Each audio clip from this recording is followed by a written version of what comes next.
It's week 2 then of the Premier League season. This is the results show.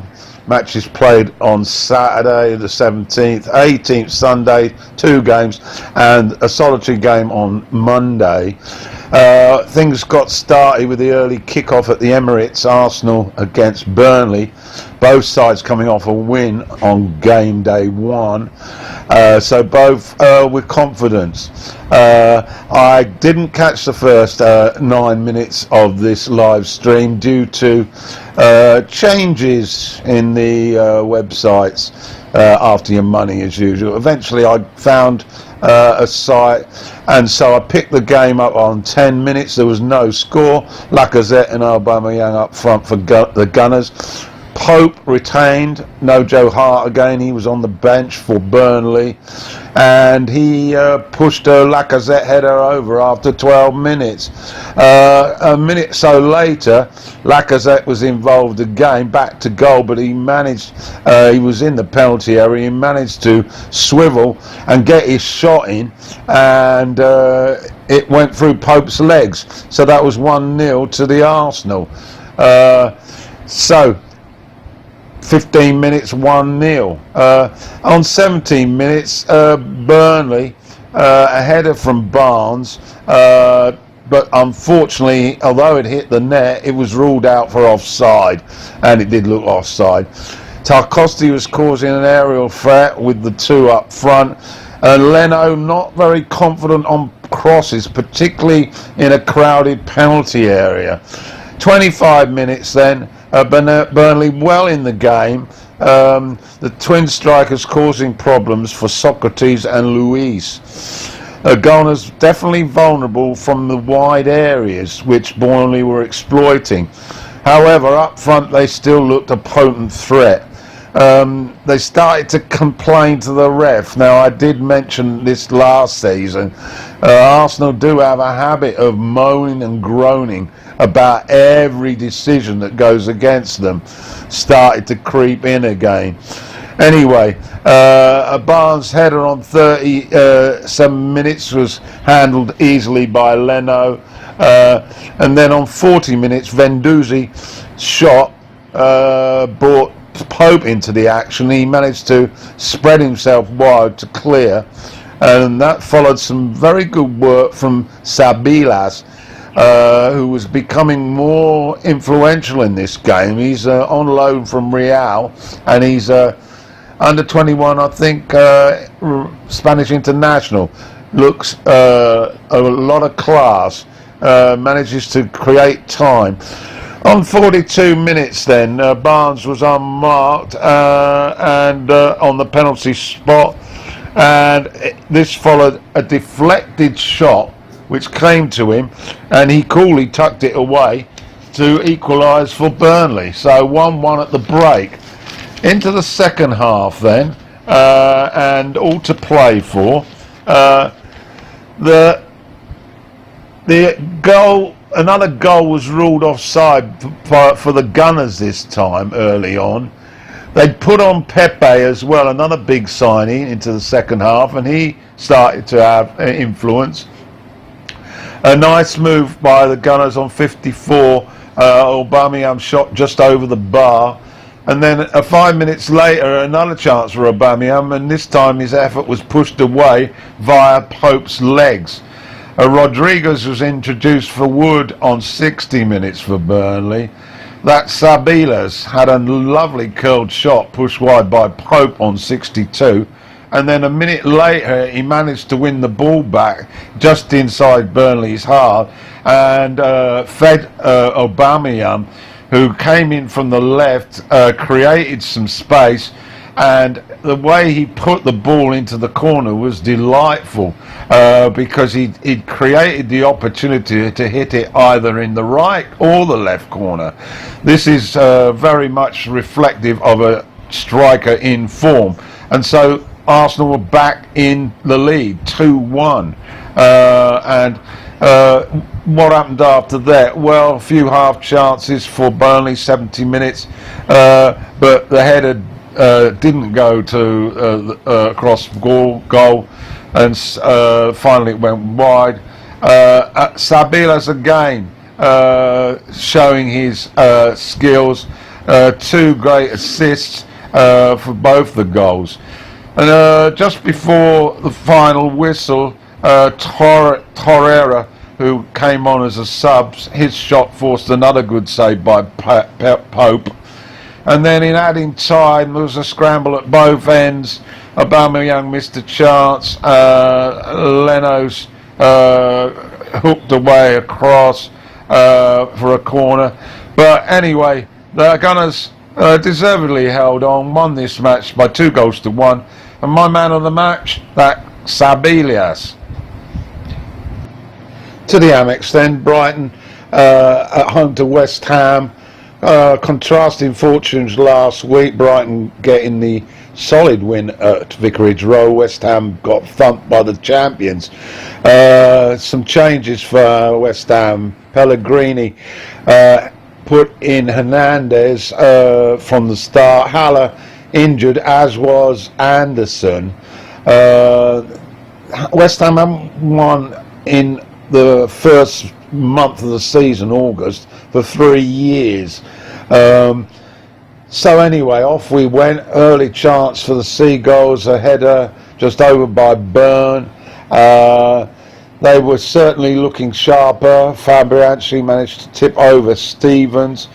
And another effort by Solly March was pushed wide of the post. And then on 27 minutes, Brighton's new sign Trossard on debut volleys in from across from the byline. And then it got chalked off by VAR for offside. I couldn't see the offside, but obviously VAR could. So goalless at the break. Into the second half, and West Ham were more competitive, and on 61 minutes they took the lead when Hernandez managed to break the offside trap, and he's a poacher, and he put the ball wide of the keeper, and Hammers one up. 4 minutes later though, and Trossard got a second opportunity, and he didn't turn it down. He scored in the corner to level things up on 1 each. After that, there was a great run by Lanzini towards the end, and he set up Snodgrass, but his effort was pushed wide. The game finished 1-1. Both managers seemed quite content with that. So final score, Brighton 1, West Ham 1. Goodison Park, Everton at home to Watford. Disappointing fixture here.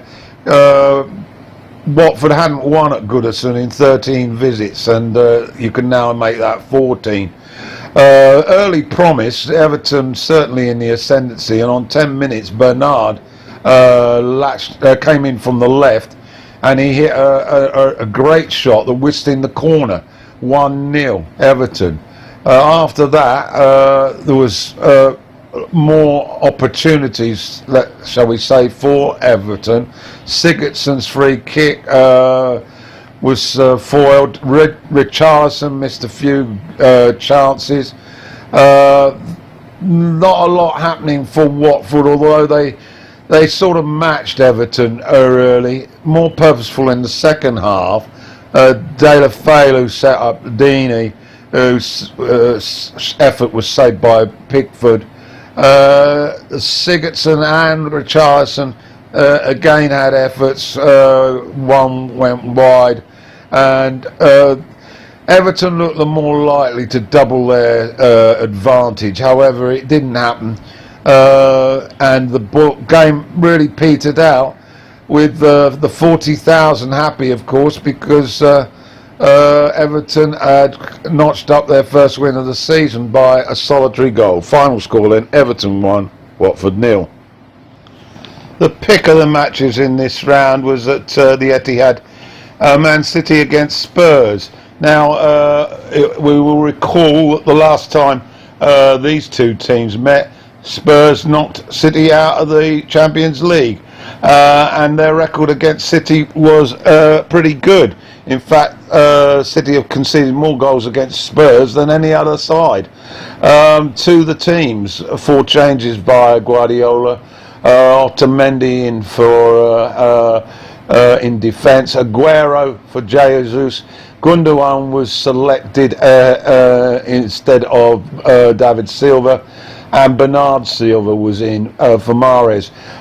For Spurs, Winks was in midfield, and Eriksen started as well.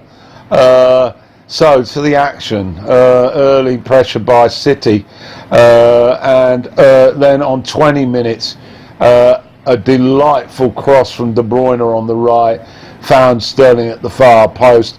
His neat header went in off the post, and that was it, 1-0 to City.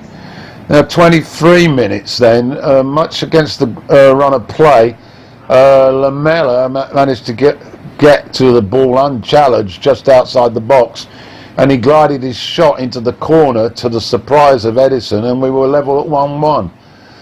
On to 35 minutes then, De Bruyne, definitely the star of this first half, got to the byline, and his beautiful cross was met by Aguero, and it was in the back of the net, 2-1. That was the score at the break. Second half, Zinchenko's strike was pushed wide by Lloris, and then Pochettino put on Mora, and within seconds he had headed in Lamela's corner for 2-2. Again, very much against the run of play. After that, Rodri's shot was palmed out by Lloris, and then got hooked back in, and somehow it hit the bar, and Lloris caught it. Jesus replaced Aguero, and the Argentinian was none too happy, showing his displeasure to Guardiola. On came Mahrez and Silva as well, as Guardiola went for the win. And we got to added time, and a corner wasn't cleared very well, came to Jesus, and his shot was far too hot for Lloris, and it hit the corner. Then shortly after that, we were told that VAR had taken a look, and they'd actually spotted a slight handball in the box by a City player, so it was chalked off. Final whistle, 2-2. City should have won it. Okay, they were denied by VAR, but they really should have converted more chances. Spurs, well, they were pretty fortunate to get a draw here, but they have done well against City. 2 chances, 2 goals. So that's how it ended. Man City 2, Spurs 2.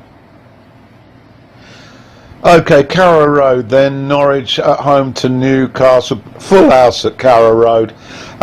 Really looking forward to a season in the Premier League again. Newcastle, no Rondon. I'm not quite sure what's happened to him. Anyway, basically this match was virtually completely dominated by Norwich. Early on chances, Dubrovka managed to save with his legs.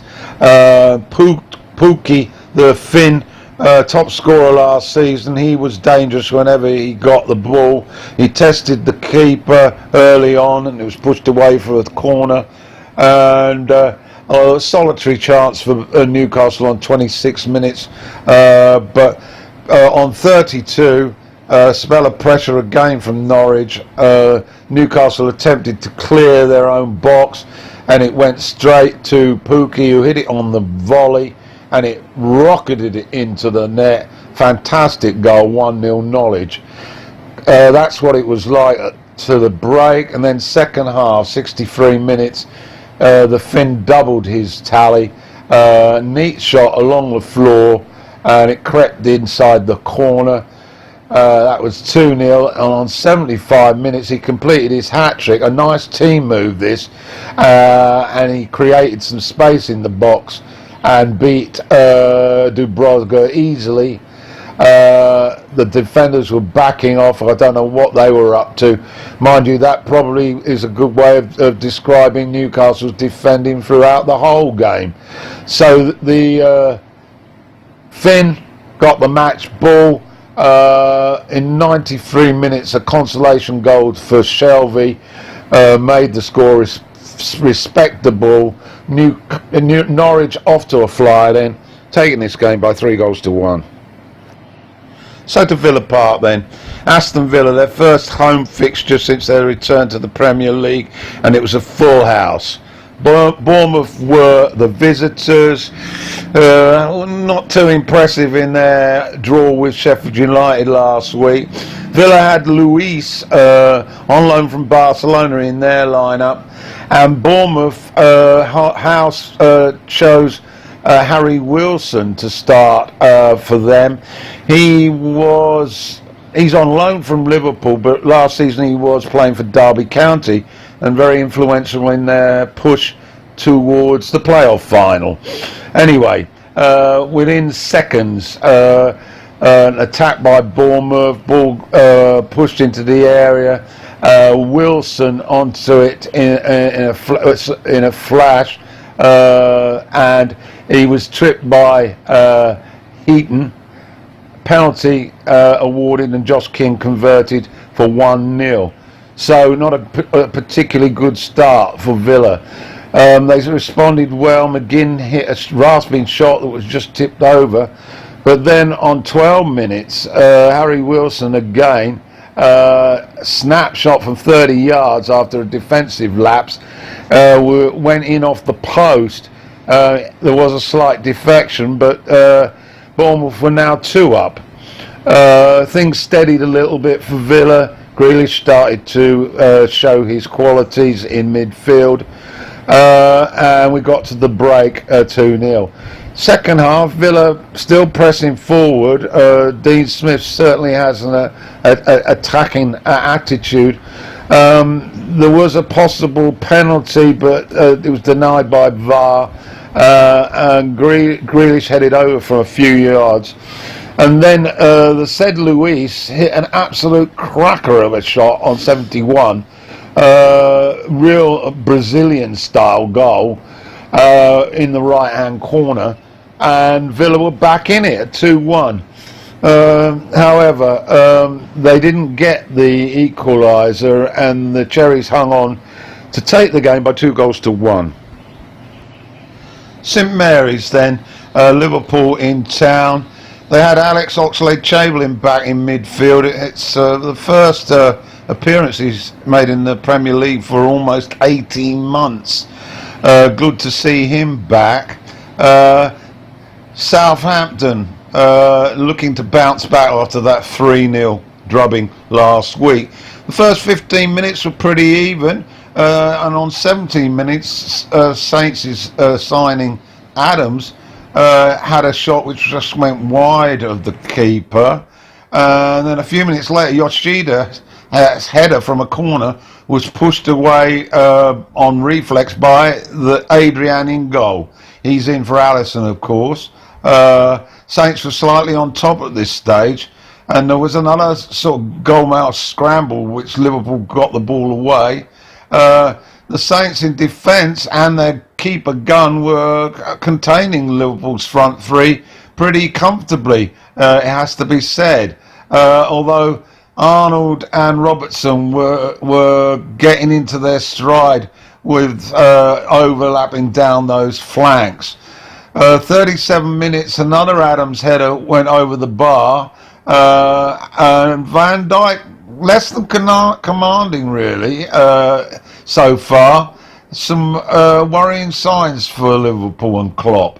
And then as we went into stoppage time, a nice move on the left set up a yard of space for Mane, and he crisply hit a beauty that went in the top right hand corner of the net, and so Liverpool waltzed into the break 1 up. Into the second half, and Liverpool's confidence grew as a result of that goal. Milner's shot was flicked on by Mane, just wide. Salah, he managed to escape his marker, but again, Gunn foiled that. And 65 minutes, another sweet break, and Mane's cross set up Firmino, who steered the ball a fraction wide. Anyway, 6 minutes later, he made up for it. The same provider, and he was on hand to swivel across the box, and he hit a sweet shot in the corner, and that was 2-0 Liverpool. Game really over after that, and Gunn did deny a third to Robertson, whose drive was sweetly hit. Matip managed to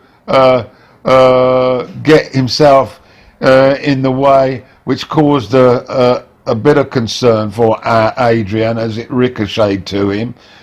And then a dreadful error by Adrian late on. He was trying to be clever, and as he cleared the ball, Ings managed to get a foot to it, and it ricocheted back into the net.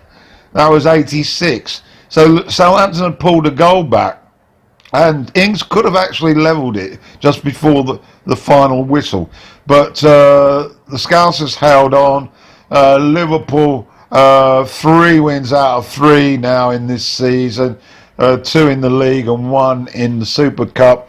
Things looking very good for Klopp. Final score then, Southampton 1, Liverpool 2.